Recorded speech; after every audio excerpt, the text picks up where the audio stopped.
Not every student who dabbles in a sport is going to be a champion. Not every boy or girl is eventually going to lead his or her national team in the sport they love. But there's so much else that they can do around the game that they want to play, the game that they enjoy watching, and a game they want to be associated with. Is it about time that we look at all the options that young India can have on the table if we let them as far as sports are concerned?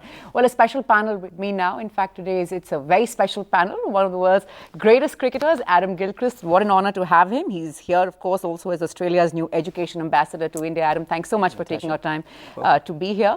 R.K. Srinivasan, Vice President Production 10 Sports, is with us, as is Rekha De, Indian Director, Sports Education Development Australia. Thanks again for being with us.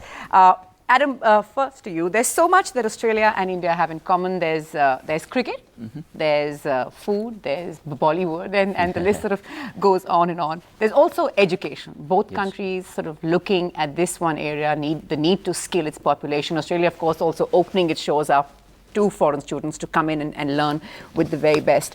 How do you believe that there can be a synergy as far as education is concerned between the two countries? I think it's a definite synergy there. I think Prime Minister Modi, very early in his prime ministership, put a glaring focus on education and knowledge, about knowledge being a vital component as you move into the future.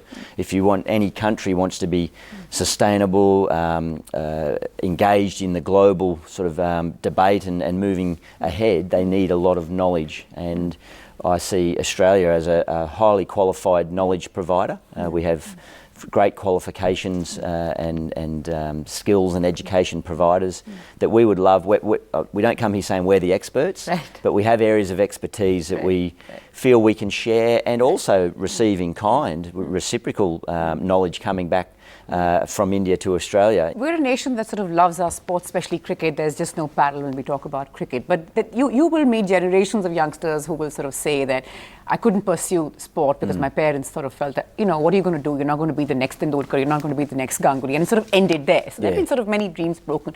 What would you say that we in India need to do to sort of stop repeating those mistakes over and over again?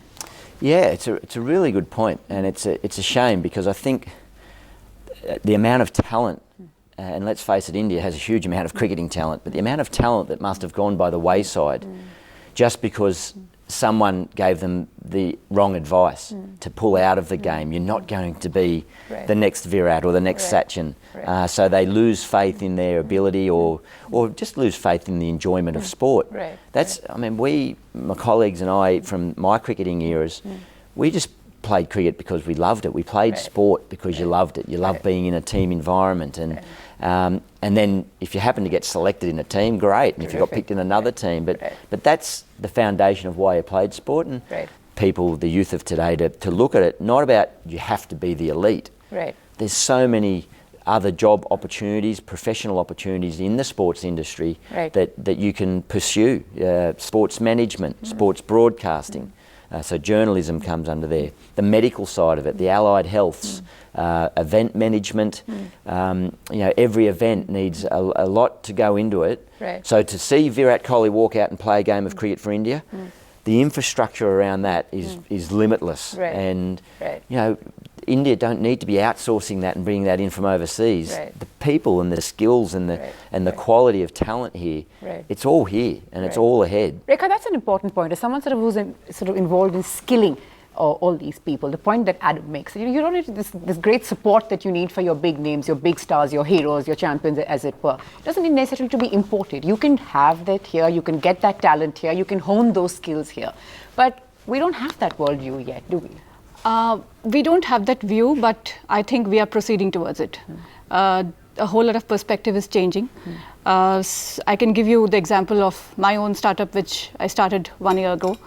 And we are essentially not into creating champions. We are not into training elite sports people. No offenses, Adam, sorry. But there are enough people doing that anyway, yes. right? So that's good. That's Yeah. not what we want to do, really. Sure. So we want to spread out to the larger space where we see the industry growing, where we see lots and lots of entrepreneurs coming in. We are working with the Sector Skill Council for Sports, which you'll be happy to know that it's been formed just this year. And we are developing standards for 55 occupations which can work out in the sports industry, and there are identified huge number of jobs which are existing. For the benefit of all those who are watching, can you just identify 2 or 3 of sort of those opportunities that you're talking about for me? Caddy, for example. There is a huge scope of caddies to be employed. We have the Himalayas with us. We have lots of mountain ranges and the beach and the coastal line with us. We have scope for lifeguard training. We have scope for surfing instructors. We have scope for skiing instructors, trekking guide, outdoor camp manager. There are at least some 30 to 40 just existing only in the adventure sports segment. When you go on to coaching, that goes to 67 nationalized federations. I don't have the exact number right now. It's around 60 or 67. And then you have another list of indigenous sports. You have Kalyaripattu to Balakham to Pittor to Gulli Danda in India. So there's a list of indigenous sports which could be ranging between anything between 300 to 400. Fair enough. I see your point there. And all those options that you've mentioned, really, I mean, this is terrific ones. There's a sort of a minefield there, gold mine there waiting to be explored. But R.K. Srinivasan, we're still a country which sort of goes after academics, almost sort of one would say, with blinkers on. One of the first questions you're asked is, how many marks did you get? Very rarely are you told, how many medals have you won? Sure. Which game do you enjoy? Conversation openers are usually, how many marks did you get? Which college do you want to go to? And traditional streams like engineering, medicine, management, you've got 2 of those sort of locked away firmly on your CV, but this is what we are still hankering after. Yes, to a certain extent, yes. I mean, just to pick up on what Adam was talking about, and she was also talking about, I think there's been a fundamental shift in the way the parents have started looking at their kids. I mean, for example, my parents could not afford a luxury of a Grey Nichols bat, for example. I mean, you could get a bat for yourself, but you cannot go beyond a certain level because their economic shortfall meant that they can provide you with education because that seemingly is fundamental. So they did very well to provide somebody with education, and they also which tend will to take believe care. that it's a better fallback. Exactly, it's always a better fallback. You'll always be able to get a job. You'll always be able to sort of survive. You will, you'll earn something. In a way, what education does to you, obviously, is to give you a freedom of thought. So by the time you finish your post-graduation, because in India you generally tend to develop kids, or at least when we were growing up, in terms of keeping in mind their own future, whether they can sustain themselves, they can be on their own. So, but once you grow up, then you start beginning to think for yourself, as opposed to the current generation, where the parents are economically more reliant. I mean, they've got more money to probably spare, and therefore they are willing to consider the aspirational level of their own kids. And therefore, when you look at kids outside, you look at kids enjoying football, right? I mean, they're following the likes of Ronaldo, they love their Rooneys, they love their Messis, they wear the Barcelona t-shirts, they are up late watching the Champions League and whatnot. So television has brought that influx as well in terms of, they're looking also beyond cricket. I mean, we all grew up watching just one sport in India, pretty much. Now you're looking beyond it and saying, hang on a minute, why not we watch football? Okay, Olympics. I mean, India has started winning medals and consistently Tennis, at badminton, that. I guess. So as we get those few role models here and there, boxing, shooting, and all of that. Absolutely. Kabaddi, yes, of course. Of course. Adam, there are all those, who would say that when we look at the education scenario in India, there's sort of been a lot of hand-wringing and chest beating over where we are, where are we going, and it's sort of become a very profitable business also in India today. So if you drive out of Delhi to a small town here called Meerut, you'll see MIT 1 and MIT 2, and they're all Meerut Institute of Technology 1, 2, and 3. So that's also a problem that we are dealing with. In the midst of all this, there is a young India that's sort of hungry to learn and eager to change, who are perhaps being deprived of these opportunities. That's going to be our other big challenge, isn't it? It is, certainly. And I guess just yesterday it was brought to my attention, culturally there's an interesting changing time, I guess, of new India, and you say young India coming through. It seems there's a change coming of acceptance and taking it back to the sports industry. I guess have no doubt about the understanding that the top players have, certainly I know from my experience as an elite sportsman, the gratitude that you have of every level of sport, of cricket, right down to the volunteers that used to set the ground up at the under-10s, Right. through to the sports administrator that runs the local cricket, to the head of Cricket Australia. Right.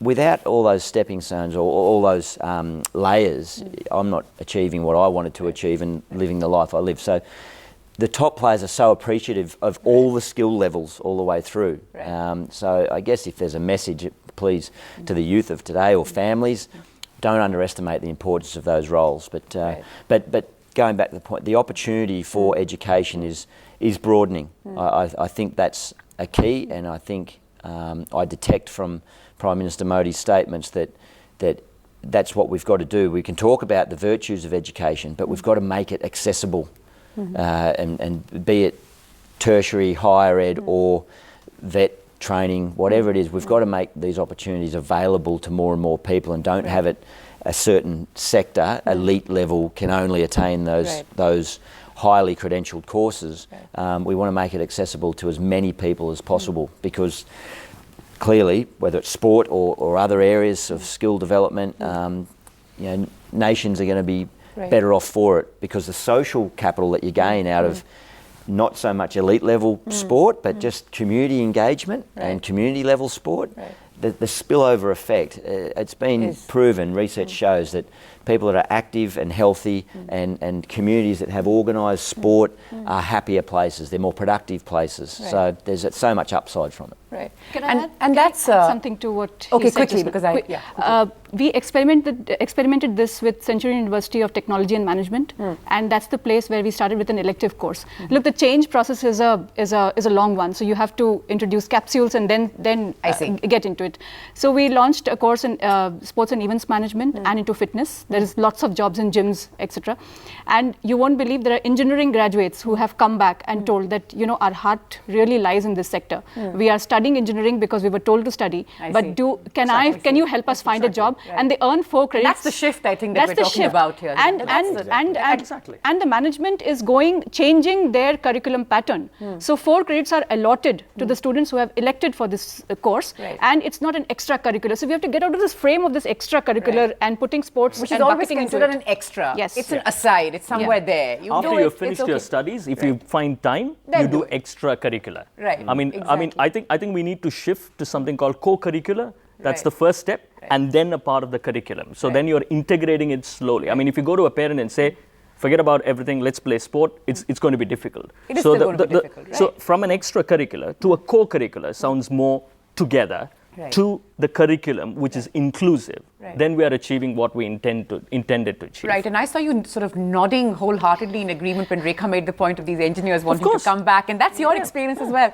How did that shift work? Was there a lot of, because India is a country where we have these, I guess, endless dining table conversations on, where do you want to go, what's your future, and mealtime conversations are all around, what you're going to do. So did you have to go, was there convincing involved? Because you were making the point earlier that, these are mainstream courses and we sort of tend to want our young to focus on them. Yeah, it's about getting a bit of a perspective really as to what angle you're looking at things from. I mean, when you're looking at it from your parents' angle, they've got a point there because they believe that at that point in time, these are the courses that will allow you to sustain going forward. Fair enough from that point of view. Yes. From my point of view, it's about playing sport. I mean, I love, as Adam rightly said, every kid loves playing sport. So how did you convince them? But I never convinced them. That's what my viewers will want to know. What did you say to them? I never convinced them. It was fairly simple. I did my physics. I did my management, which allowed me a corporate job. I see. At that point in time, I realized, okay, there's a reasonable amount of bank balance for me not to rely on my parents. Therefore, I can open my mind up to the world. And therefore, I forayed into the world of journalism. I literally went from one company to another asking for a job. Quite literally. Well, yeah. I think it's coming down to, we talk about education and perhaps, and it's going to take time, but educating our parents, educating past generations or the generations prior, that there's now choice. And it's not just, I choose to play cricket because I love cricket or kabaddi or whatever. There's choice, so many options to choose from within the, again, using the sports analogy, but within that sector and whatever other sectors, there's so many more choices now. That is the new world. And that's the main thing, is convincing the previous generations that it has changed a bit. We're not going against what you're saying. Exactly. We're not sort of riding off recklessly into the wind. We're making considered, well thought out choices. Well that there's a thought out, career Binky. path there, Right. and it happens to be something that I love to and have a passion for. Right. So I'm going to be more productive anyway because I'm Right. interested. Right.